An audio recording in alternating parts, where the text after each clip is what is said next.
Hi channel, where I discuss about the overview of tourism and hospitality industry. I am Hershey Padua and I'm your host for today. Today, we'll be talking about what is the definition of tourism. So, let's get started. So now, I have a guest for today. She's my high school friend, a future meddan from Fatima. So, please welcome Kathleen Datul. Hi everyone, I am Kathleen Datul. Thank you for having me here on your channel. Yeah, sure. Since kilala niyo na si Kathleen, let's do a short introduction lang sa essential tourism and hospitality concept and term. So, ano nga ba to? Ano bang nilalaman neto? Anong definition neto? Kung ano yung mismong meaning niya. This industry involves activities such as organization and business that continuously evolve through the years. Travel, hospitality, and attractions are associated to tourism. Plus, tourism industry is dynamic, complex, and highly interconnected. Anyways, may iba nga tayo friends. Ano na nga bang status ng tourism industry ngayon? For example, you are tourism student. Ano ang mafe-feel mo na ganito yung status natin? Syempre, malulungkot ako kasi nga bumaba ngayon yung industriya ng tourism. Pero hindi naman dahil bumaba yung industriya ng tourism titigil ka sa pangarap mo, sa kung ano yung gusto mong gawin, kung ano yung gusto mong maging. Tama-tama yung tanong mo sa akin. So, magpo-proceed kami ngayon kung ano nga ba yung definition ng tourism. Kasi baka mamaya nakikinig kayo, hindi nyo pala alam yung meaning. Yeah. So we now proceed to the terms that commonly used in tourism and hospitality industry. So, we have 11 terms. Number 1, visitor, tourist, excursionist, tourism product, travel, trip, hospitality, hospitality management, hospitality industry, front of the house, and back of the house. So, number 1, visitor. Visitor trip to main destination outside his or her usual environment for less than a year. Number 2, tourist. This is a visitor such as domestic, inbound, or outbound, wherein his or her trip includes an overnight stay in a country or place visited. So, mamaya, itatakal natin kung ano ba yung tatlong to, yung domestic, inbound, or outbound. So, next, number 3, excursionist. This refers to any person who does not spend even a night. So, example, kapag ka may field trip kayo ng school nyo, same day lang din, uuwi din, ganon. So, number 4, tourism product. This consists of tangible and intangible elements of a trip. Ano nga ba yung tangible? Ito yung nagagamitan ng 5 senses and the intangible ay hindi. Never. And number 5, travel. This refers to the movement of people or objects such as airplanes, boats, trains, and other transportation modes. And number 6 is trip. A person from the time of departure from his usual residence until she or he returns. It is made up of visit to different places. So number 7, hospitality.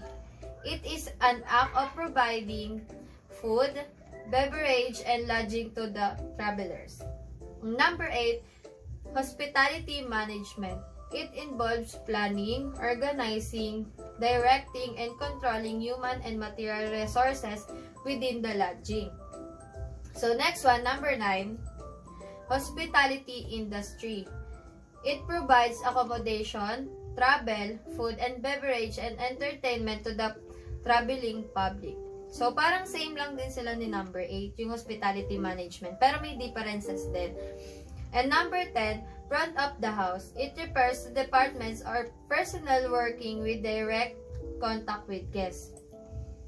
Office, food and beverage, sales and marketing, and concierge. And the last one, number 11, back of the house.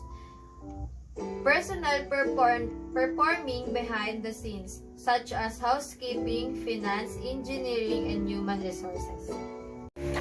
So, we are now on our next topic, which is characteristic of a tourism product.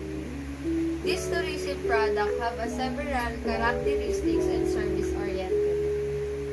These are the following: intangibility and separability, perishability, variability, absence of ownership, and manufactured by many producers. Number one, the first one, intangibility. Tourism products cannot be directly seen, tasted, felt, or heard before their purchase and consumption. Ito yung hindi mo nasa-sense yun, yung five senses. Oo, then ito yung mga like tickets, ito yung mga air tickets, katulad yan, example. Oo nga pala, no? Na-topic nyo nga pala yan sa kinuha mo course.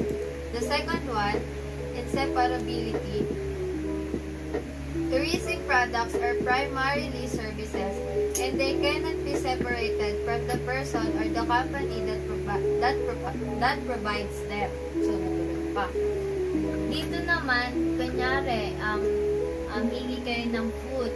Ang magsiserve nun is yung air hostess or yung flight attendant na naka-assign doon. So, the third one,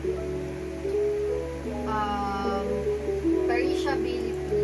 It is a characteristic of products and services that do not allow for the product or service to be stored for sale at a future date. For example, nagpabook ka on March 12, pero hindi ka nakadating nung mismong flight mo. Ibig sabihin, hindi mo na siya ma-reschedule or hindi mo na Change booking yun. So, tama. Sunod naman is yung variability. In the tourism industry, services are rendered by humans to humans. These services have a high level of variability when producers and consumers interact. So, alam mo ba yung variability? Dito naman sa variability, kunyari, may mga promos.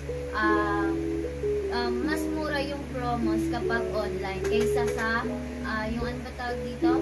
Yung face-to-face talaga yung pupunta ka sa mismong Mas ano siya sa online. Kunyari sa Christmas seasons, mas mahal yung ticket nila kasi mas madaming nagta-travel. That's yun.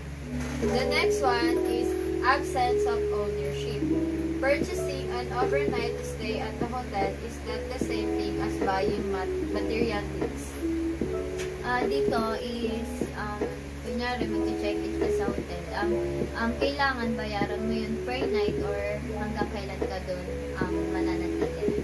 Pero hindi yun mismo pag-aari mo na. Halimbawa, binayaran mo na. Hotel mo na yun. Hindi ganon yun.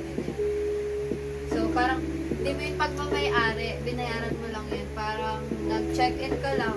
So, arkila lang. Ganon. And next is manufactured by many producers. A tourism product involves other sectors in its production, and a single enterprise cannot provide it. The last one, seasonality. It refers to predictable changes over a year in a business or economy based on the seasons, including calendar or commercial season. So, parang example dito is, kunyari, magka-cancel ng flight dito sa may bagyo. Oo, natural disasters. The next topic is requirements for tourism and travel motivators. Requirements for tourism. A tourist must consider the following when it comes to traveling. Syempre, kailangan dito yung time. Tapos, kung kailan ka ba free, kung available ka ba, kasi paano kung may trabaho ka, diba? Parang, pinag-usapan din yung time management. The second one is money. Syempre, importante to. Hindi hindi ka naman makakaalis kung wala kang pera, di ba? Hindi ka rin makakabili ng pagkain mo, hindi ka makakabili ng Tsaka ticket mo kailangan- pag na-travel ka. Yeah. Tsaka kailangan lagi kang may pocket money or pasobra kasi kapag na-insured ka, may ano ka, may backup na Pera. Mobility. This pertains to the requirement that would allow you to travel from your starting point to any point. Dito yun, nabibilang yung land, sea, or air, ganun. And motivation. It is why people travel.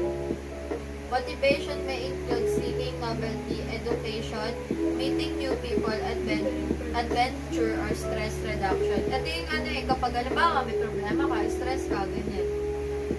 Parang may isip mo na lang na mag-unwind, pagpunta ka sa ibang lugar, kasi nga, hindi naman linawin ko lang na hindi naman lahat ng nagta-travel is malungkot. Syempre, meron ding masaya, ganyan. The last one is documents.